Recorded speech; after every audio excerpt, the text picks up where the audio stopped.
Hi ಎಲ್ರಿಗೂ ನಮಸ್ಕಾರ. Share marketing Kannada ಚಾನಲ್ಗೆ ನಿಮಗೆ ಸ್ವಾಗತ. ಆಗಸ್ಟ್ 3ರ ಮಾರ್ಕೆಟ್ ಅಪ್ಡೇಟ್ನ ನೋಡೋದಾದ್ರೆ ಮಾರ್ಕೆಟಲ್ಲಿ ಇವತ್ತು ಕೂಡ ಒಂದು ಫ್ಲಾಟ್ ಕ್ಲೋಸಿಂಗ್ ನಮಗೆ ನೋಡೋದಕ್ಕೆ ಸಿಗ್ತದೆ. ಸೆನ್ಸೆಕ್ಸ್ನಲ್ಲಿ 214 ಪಾಯಿಂಟ್ಗಳ ಗೇನ್ ಇವತ್ತು ನೋಡೋದಕ್ಕೆ ಸಿಕ್ತು. ಹಾಗೆ ನಿಫ್ಟಿ ಕೂಡ 47 ಪಾಯಿಂಟ್ ಅಪ್ಸೈಡಲ್ಲಿ ಕ್ಲೋಸ್ ಆಗಿದೆ. ನಿಫ್ಟಿಗ 17,400 ರೇಂಜಲ್ಲಿ ಟ್ರೇಡ್ ಆಗ್ತಿದೆ. ನಿಫ್ಟಿಗೆ 17,500 ಒಂದು ಕ್ರೂಷಿಯಲ್ ರೆಸಿಸ್ಟೆನ್ಸ್ ಝೋನ್ ಆಗಿರುತ್ತೆ. ಬ್ಯಾಂಕ್ ನಿಫ್ಟಿಯಲ್ಲಿ ಇವತ್ತು 34 ಪಾಯಿಂಟ್ಗಳ ಡೌನ್ ಸೈಡ್ ನೋಡೋದಕ್ಕೆ ಸಿಕ್ತು. ಬ್ಯಾಂಕ್ ನಿಫ್ಟಿ ನೆಗೆಟಿವ್ ಅಲ್ಲಿ ಕ್ಲೋಸಿಂಗ್ ಅನ್ನ ಕೊಟ್ಟಿದೆ. ಸೊ ಇವತ್ತು ಕೂಡ ಅಷ್ಟೇ ನಿಫ್ಟಿಯಲ್ಲಿ ನಮಗೆ ನಿನ್ನೆ ರೀತಿಯ ಟ್ರೇಡಿಂಗ್ ನೋಡೋದಕ್ಕೆ ಸಿಕ್ಕಿದೆ. ಒಳ್ಳೆ ಒಂದು ಗ್ಯಾಪ್ ಅಪ್ ಓಪನಿಂಗ್ ಆಗಿತ್ತು. ಅಲ್ಲಿಂದ ಸೆಲ್ಲಿಂಗ್ ಪ್ರೆಷರ್ ನೋಡೋದಕ್ಕೆ ಬಂತು. 11 ಗಂಟೆ ಸುಮಾರಿಗೆ ಮತ್ತೆ ನಮಗೆ ಒಂದು ಬೈಯಿಂಗ್ ಎಮರ್ಜ್ ಆಗೋದು ಕಾಣಿಸ್ತಿದೆ. ಸೊ ನಿಫ್ಟಿ ನಮಗೆ ಡೇ ಹೈ ಕ್ಲೋಸಿಂಗ್ ಅನ್ನೇ ಕೊಟ್ಟಿದೆ. 17,400 ಈಗ ನಿಫ್ಟಿ ಟ್ರೇಡ್ ಆಗ್ತಿದೆ.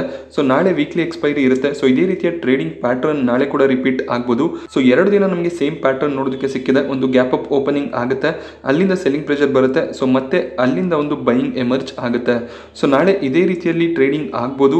ಅದಾದ್ಮೇಲೆ ಮಾರ್ಕೆಟ್ ಅನ್ನ ಮತ್ತೆ ಕೆಳಗಡೆ ತಗೊಂಡೋಗುವಂತ ಪ್ರಯತ್ನ ಆಗುತ್ತೆ. ವೀಕ್ಲಿ ಎಕ್ಸ್ಪೈರಿ ಇರೋದ್ರಿಂದ ಟ್ರ್ಯಾಪ್ ಮಾಡುವಂತ ಸಾಧ್ಯತೆಗಳು ಹೆಚ್ಚಾಗಿರುತ್ತೆ. ಸೊ ಪೊಸಿಷನ್ ಅನ್ನ ಹೆಚ್ಚಾಗಿ ಹೋಲ್ಡ್ ಮಾಡೋದಕ್ಕೆ ಹೋಗಬೇಡಿ. ಸೊ ನಿಮಗೆ ಯಾವುದೇ ಲೆವೆಲ್ಸ್ಗಳಲ್ಲಿ ಪ್ರಾಫಿಟ್ ಸಿಕ್ತಾಗ ಸೊ ಹೈಯರ್ ಸೈಡ್ ಆಗಿರ್ಬೋದು ಅಥವಾ ಲೋಯರ್ ಸೈಡ್ ಆಗಿರ್ಬೋದು, ಅಂದ್ರೆ ಪುಟ್ ಆಪ್ಷನ್ ಅಥವಾ ಕಾಲ್ ಆಪ್ಷನ್ ಯಾವುದೇ ಆಗಿರ್ಬೋದು, ಸೊ ನಿಮಗೆ ಪ್ರಾಫಿಟ್ಸ್ ಕಾಣಿಸಿದಾಗ ನಾಳಿನ ಎಕ್ಸ್ಪೈರಿ ಡೇಟ್ ಇದ್ರೆ ಆ ಲೆವೆಲ್ಸ್ಗಳಲ್ಲಿ ಪ್ರಾಫಿಟ್ಸ್ ಅನ್ನ ಬುಕ್ ಮಾಡ್ತಾ ಹೋಗಬಹುದಾಗುತ್ತೆ. ಸೆನ್ಸಿಬಲ್ ಇದು ಇಂಡಿಯಾದ ಅತಿ ದೊಡ್ಡ ಆಪ್ಷನ್ ಟ್ರೇಡಿಂಗ್ ಪ್ಲಾಟ್ಫಾರ್ಮ್ ಆಗಿರುತ್ತೆ. ಈ ಒಂದು ಪ್ಲಾಟ್ಫಾರ್ಮ್ ಅನ್ನ ಬಳಸಿಕೊಂಡು ಆರಾಮಾಗಿ ನಾವು ಆಪ್ಷನ್ ಟ್ರೇಡಿಂಗ್ ಅನ್ನ ನಡೆಸಬಹುದಾಗುತ್ತೆ. ಇಲ್ಲಿ ನಿಮಗೆ ಲಿಸ್ಟ್ ಆಫ್ ಬ್ರೋಕರೇಜ್ ಅಕೌಂಟ್ ಗಳ ಡೀಟೇಲ್ಸ್ ಅನ್ನ ಕೊಟ್ಟಿರ್ತಾರೆ. ಝೀರೋದ ಅಪ್ಸ್ಟಾಕ್, ಏಂಜಲ್ ಒನ್, ಸೊ ಎಲ್ಲ ಬ್ರೋಕರೇಜ್ ನೊಂದಿಗೆ ನೀವು ಡಿಮ್ಯಾಟ್ ಅಕೌಂಟ್ ಅನ್ನ ಹೊಂದಿದ್ರೆ ಈಸಿಯಾಗಿ ಇಲ್ಲಿ ಸೈನ್ ಇನ್ ಆಗಬಹುದು. ಹಾಗೆ ಸೆನ್ಸಿಬಲ್ ನ ಇನ್ನೊಂದು ಇಂಪಾರ್ಟೆಂಟ್ ಫೀಚರ್ ನಾವು ಗಮನಿಸಿದಾಗ ಟ್ರೇಡ್ ರೈಟ್ ಅನ್ನುವಂತ ಒಂದು ಪ್ಲಾಟ್ಫಾರ್ಮ್.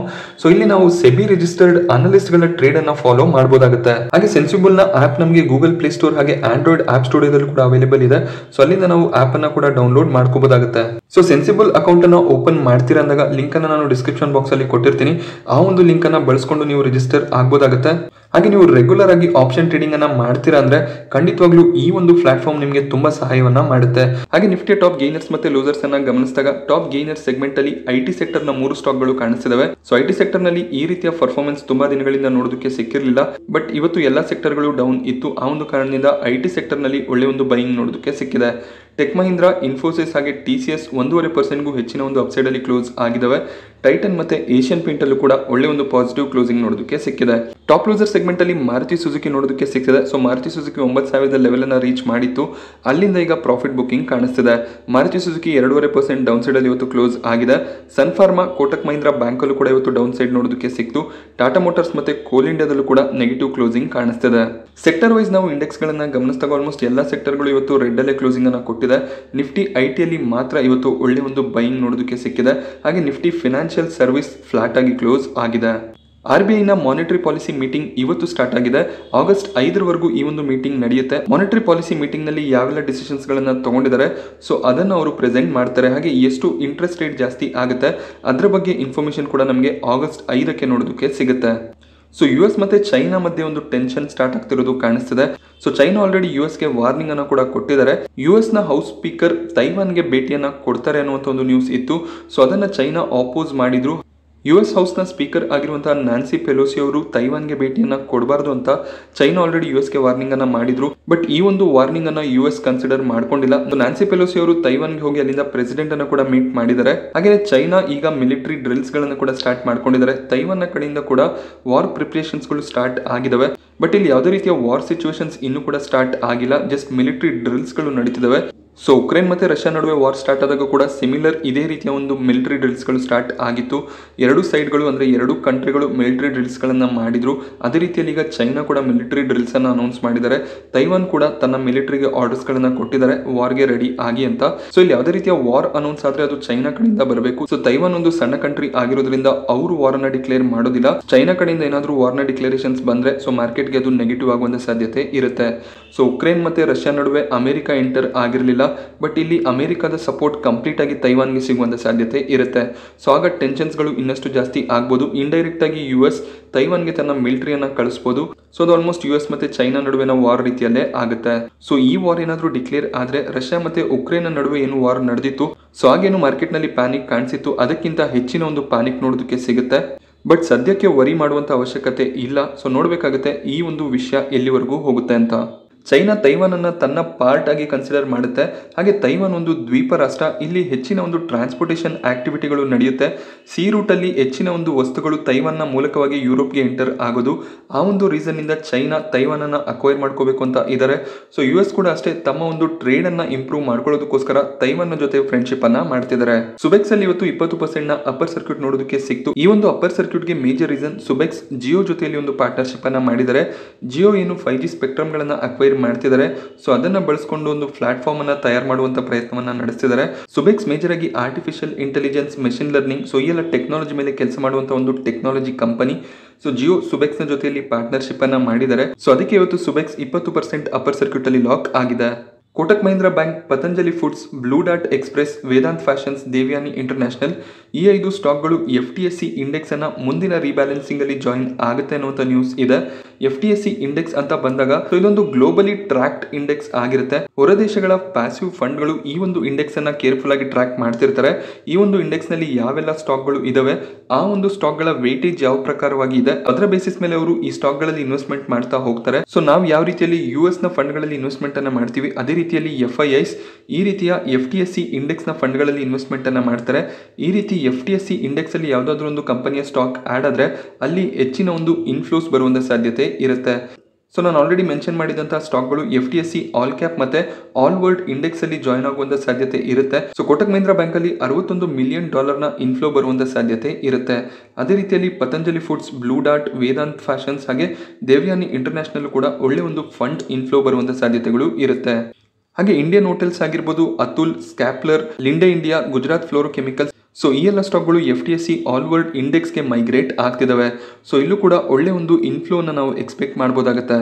ಸೊ ಗೌರ್ಮೆಂಟ್ ಏನು ವಿಂಡ್ಫಾಲ್ ಟ್ಯಾಕ್ಸಸ್ ಗಳನ್ನ ಅಪ್ಲೈ ಮಾಡಿದ್ರು. ಮೊದಲಿಗೆ ಈ ವಿಂಡ್ಫಾಲ್ ಟ್ಯಾಕ್ಸಸ್ 23,000 1 ಟನ್ ಆಯಿಲ್ ಪ್ರೊಡಕ್ಷನ್ಗೆ ಇತ್ತು. ಅದನ್ನ ಕಳೆದ ಫೋರ್ಟ್ನೈಟ್ ಜುಲೈ 15ರ ನಂತರ ಅದನ್ನ ಅವರು 17,000 ಪ್ರತಿ ಟನ್ಗೆ ಇಳಿಸಿದ್ರು.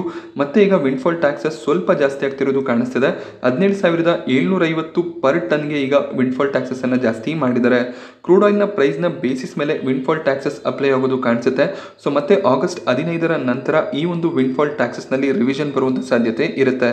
ಕ್ರೂಡ್ ಆಯಿಲ್ ಪ್ರೈಸಸ್ ಕಮ್ಮಿ ಆದರೆ ವಿಂಡ್ಫಾಲ್ ಟ್ಯಾಕ್ಸಸ್ ಕೂಡ ಕಮ್ಮಿ ಆಗುತ್ತೆ. ಅಕಸ್ಮಾತ್ ಏನಾದರೂ ಕ್ರೂಡ್ ಆಯಿಲ್ ಪ್ರೈಸಸ್ ಜಾಸ್ತಿ ಆದರೆ ವಿಂಡ್ಫಾಲ್ ಟ್ಯಾಕ್ಸಸ್ ಕೂಡ ಜಾಸ್ತಿ ಆಗೋದು ಕಾಣಿಸುತ್ತೆ. ಸೊ ONGC ಈ ಒಂದು ನ್ಯೂಸ್ನಿಂದ 1% ಡೌನ್ ಸೈಡ್ ಅಲ್ಲಿ ಕ್ಲೋಸ್ ಆಗಿದೆ. ಸೊ ಇಲ್ಲಿ ಕ್ರೂಡ್ ಆಯಿಲ್ನ ಪ್ರೈಸಸ್ ಜಾಸ್ತಿ ಆದರೂ ಕೂಡ ಆಯಿಲ್ ಸೆಕ್ಟರ್ನ ಕಂಪನಿಗಳಿಗೆ ಲಾಭ ಆಗುವಂಥ ಸಾಧ್ಯತೆಗಳು ತುಂಬಾನೇ ಕಮ್ಮಿ. ಏನಕ್ಕೆ ಕ್ರೂಡ್ ಆಯಿಲ್ನ ಪ್ರೈಸಸ್ ಜಾಸ್ತಿ ಆದಾಗೆಲ್ಲ ಅದನ್ನ ಗೌರ್ಮೆಂಟ್ ಟ್ಯಾಕ್ಸ್ನ ರೂಪದಲ್ಲಿ ವಸೂಲಿ ಮಾಡುವಂಥ ಸಾಧ್ಯತೆ ಇರುತ್ತೆ. ಸೊ ಝೊಮ್ಯಾಟೊ ಇವತ್ತು ₹52 ಅರೌಂಡ್ ಅಲ್ಲಿ ಓಪನ್ ಆಯಿತು. ಇದಕ್ಕೆ ಮೇಜರ್ ರೀಸನ್ ಸೊ ನಿನ್ನೆ ವಿಡಿಯೋದಲ್ಲಿ ಕೂಡ ನಾನು ಕವರ್ ಮಾಡಿದ್ದೆ. ಊಬರ್ ಇಲ್ಲಿ 61 ಕೋಟಿ ಶೇರ್ಗಳನ್ನ ಬ್ಲಾಕ್ ಡೀಲ್ ಅಲ್ಲಿ ಸೆಲ್ ಮಾಡಿದ್ದಾರೆ. ಸೊ ಝೊಮ್ಯಾಟೊದಲ್ಲಿ ಈ ಒಂದು ಸೆಲ್ಲಿಂಗ್ ನ ಪ್ಯಾನಿಕ್ ಹೆಚ್ಚು ನಮಗೆ ನೋಡೋದಕ್ಕೆ ಸಿಕ್ಕಿಲ್ಲ. ಇದಕ್ಕೆ ಮೇಜರ್ ರೀಸನ್ 20ಕ್ಕೂ ಹೆಚ್ಚಿನ ಗ್ಲೋಬಲ್ ಹಾಗೆ ಇಂಡಿಯನ್ ಫಂಡ್ ಹೌಸಸ್ಗಳು ಊಬರ್ ಏನು ಶೇರ್ಗಳನ್ನ ಸೆಲ್ ಮಾಡಿದ್ರು ಅದನ್ನ ಬೈ ಮಾಡ್ಕೊಂಡಿದ್ದಾರೆ. ಮೇಜರ್ ಆಗಿ ಫಿಡಿಲಿಟಿ, ಫ್ರಾಂಕ್ಲಿನ್ ಟೆಂಪ್ಲೇಟನ್, ICICI ಪ್ರುಡೆನ್ಷಿಯಲ್ ಈ ಎಲ್ಲ ಫಂಡ್ ಹೌಸಸ್ಗಳು ಝೊಮ್ಯಾಟೊದಲ್ಲಿ ಇನ್ವೆಸ್ಟ್ಮೆಂಟ್ ಅನ್ನ ಮಾಡಿದ್ದಾರೆ. ಬಟ್ ಈ ಒಂದು ಇನ್ವೆಸ್ಟ್ಮೆಂಟ್ ನ ಬಗ್ಗೆ ಫಂಡ್ ಹೌಸಸ್ ಏನು ಒಂದು ವಿಷಯವನ್ನ ಹೇಳಿಲ್ಲ. ಬಟ್ 61 ಕೋಟಿ ಶೇರ್ಗಳನ್ನ ಮಾಮೂಲಿ ರಿಟೇಲ್ ಇನ್ವೆಸ್ಟರ್ಸ್ಗಳು ಅಕ್ವೈರ್ ಮಾಡ್ಕೊಳ್ಳೋದಕ್ಕೆ ಸಾಧ್ಯ ಆಗೋದಿಲ್ಲ. ದೊಡ್ಡ ದೊಡ್ಡ ಫಂಡ್ ಹೌಸಸ್ಗಳೇ ಬೈ ಮಾಡ್ಕೋಬೇಕಾಗುತ್ತೆ. ಝೊಮ್ಯಾಟೊ ಇವತ್ತು ಫ್ಲಾಟ್ ಆಗಿ ಕ್ಲೋಸ್ ಆಗಿದೆ. 0.3% ಡೌನ್ ಸೈಡ್ ಅಲ್ಲಿ ಕ್ಲೋಸ್ ಆಗಿದೆ. ಈ ರೀತಿಯ ಬ್ಲಾಕ್ ಡೀಲ್ಸ್ ಬಂದಾಗ ಸ್ಟಾಕ್ ನಲ್ಲಿ ಲೋವರ್ ಸರ್ಕ್ಯೂಟ್ಗಳು ಕೂಡ ಬರುವಂತ ಸಾಧ್ಯತೆ ಇರುತ್ತೆ. ಬಟ್ ಝೊಮ್ಯಾಟೊ ಒಳ್ಳೆ ಒಂದು ರಿಕವರಿಯನ್ನೇ ಲೋವರ್ ಲೆವೆಲ್ಸ್ ಇಂದ ಕೊಟ್ಟಿದೆ. ಎಕ್ಲೆರಿಕ್ ಸರ್ವಿಸ್ ಕೂಡ ಇವತ್ತು ಒಳ್ಳೆ ಒಂದು ಪಾಸಿಟಿವ್ ಓಪನಿಂಗ್ ಅನ್ನ ಪಡ್ಕೊಂಡಿತ್ತು. 2,500ರ ಮೇಲೆ ಈ ಸ್ಟಾಕ್ ಟ್ರೇಡ್ ಆಗ್ತಿತ್ತು.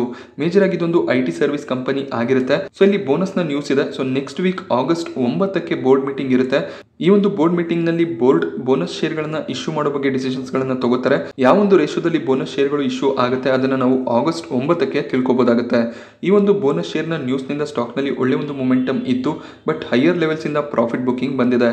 IT ಸೆಕ್ಟರ್ ನ ಸ್ಟಾಕ್ಸ್ ಅಂದಾಗ ಈ ರೀತಿಯ ಮೊಮೆಂಟಮ್ ಬಂದಾಗ ಖಂಡಿತವಾಗ್ಲೂ ಎಲ್ಲರೂ ಕೂಡ ಪ್ರಾಫಿಟ್ ಅನ್ನ ಬುಕ್ ಮಾಡ್ತಾರೆ. ಲಾಸ್ಟ್ ವೀಕ್ ನಲ್ಲಿ ಸ್ಮಾಲ್ ಕ್ಯಾಪ್ ನ IT ಸ್ಟಾಕ್ ಆಗಿದ್ದಂತಹ ಸೊನಾಟಾ ಸಾಫ್ಟ್ವೇರ್ ಕೂಡ ಬೋನಸ್ ಅನ್ನ ಇಶ್ಯೂ ಮಾಡಿದ್ರು. ಈಗ ಇನ್ನೊಂದು IT ಸೆಕ್ಟರ್ ನ ಕಂಪನಿ ಬೋನಸ್ ಶೇರ್ ಗಳನ್ನ ಇಶ್ಯೂ ಮಾಡಿದ್ದಾರೆ. ಸೊ ಇದೇ ರೀತಿಯಲ್ಲಿ ಲಾರ್ಜ್ ಕ್ಯಾಪ್ ಸ್ಟಾಕ್ಸ್ ಆಗಿರುವಂತಹ ಇನ್ಫೋಸಿಸ್, TCS ಇವರೆಲ್ಲ ಕೂಡ ಬೋನಸ್ ಅನ್ನ ಇಶ್ಯೂ ಮಾಡಿದ್ರೆ ಖಂಡಿತವಾಗ್ಲೂ IT ಸೆಕ್ಟರ್ ನಲ್ಲಿ ಒಳ್ಳೆ ಒಂದು ರಿವೈವಲ್ ಬರುವಂತ ಸಾಧ್ಯತೆ ಇರುತ್ತೆ. ಅದಾನಿ ಗ್ರೂಪ್ 5G ಸ್ಪೆಕ್ಟ್ರಮ್ಗೆ 700 ರಿಂದ 800 ಕೋಟಿಯ ಬಿಡ್ಡಿಂಗ್ ಅನ್ನು ಸಲ್ಲಿಸಿದ್ರು. ಈ ಒಂದು 5G ಸ್ಪೆಕ್ಟ್ರಮ್ ಅನ್ನ ಅಕ್ವೈರ್ ಮಾಡಿಕೊಂಡು ಅವರು ತಮ್ಮದೇ ಆದ ಒಂದು ಸೂಪರ್ ಆಪ್ ಅನ್ನ ಡೆವಲಪ್ ಮಾಡಬೇಕು ಅಂತ ಇದ್ದಾರೆ. 400 ಮೆಗಾ ಹರ್ಟ್ಸ್ ನ ಸ್ಪೆಕ್ಟ್ರಮ್ ಗಳನ್ನ ಇವರು ಅಕ್ವೈರ್ ಮಾಡ್ಕೊಂಡಿದ್ದಾರೆ. ಸೊ ಅದಾನಿ ಗ್ರೂಪ್ ಈ ಒಂದು ಸೂಪರ್ ಆಪ್ ನಲ್ಲಿ ತಮ್ಮ ಡೇಟಾ ಸೆಂಟರ್ ಗಳು ಹಾಗೆ ಅವರ ಬಿಸ್ನೆಸ್ ಗಳು, ಇಂಡಸ್ಟ್ರಿಯಲ್ ಕ್ಲೌಡ್ ಆಪರೇಷನ್ ಗಳು ಎಲ್ಲವನ್ನ ಕೂಡ ಸೇರಿಸಿ ಒಂದು ಡೇಟಾ ಇಂಟೆಲಿಜೆನ್ಸ್ ಅನ್ನ ಬಿಲ್ಡ್ ಮಾಡ್ತಾರೆ. ಈ ಒಂದು ಆಪ್ ನಿಂದ ಅವರ B2C ಬಿಸ್ನೆಸ್ ಅನ್ನ ಡೆವಲಪ್ ಮಾಡುವಂತ ಉದ್ದೇಶವನ್ನ ಅದಾನಿ ಗ್ರೂಪ್ ಹೊಂದಿದ್ದಾರೆ. ಹಾಗೆ ಇವರು ಏರ್ಪೋರ್ಟ್ ಗಳಲ್ಲಿ ಒಂದು ಪ್ರೈವೇಟ್ ನೆಟ್ವರ್ಕ್ ಅನ್ನು ಕೂಡ ಪ್ರೊವೈಡ್ ಮಾಡಬಹುದು. ಸೊ ಒಳ್ಳೆ ಒಂದು ಸ್ಪೀಡ್ ಇರುವಂತಹ ನೆಟ್ವರ್ಕ್ ಕೂಡ ಅದಾನಿ ಗ್ರೂಪ್ ನ ಕಡೆಯಿಂದ ನಮಗೆ ನೋಡೋದಕ್ಕೆ ಸಿಗಬಹುದು. ಸೊ ಅದಾನಿ ಗ್ರೂಪ್ ಆಲ್ಮೋಸ್ಟ್ ಎಲ್ಲ ಬಿಸ್ನೆಸ್ ಗಳಿಗೂ ಎಂಟ್ರಿಯನ್ನ ಕೊಡ್ತಿದ್ದಾರೆ.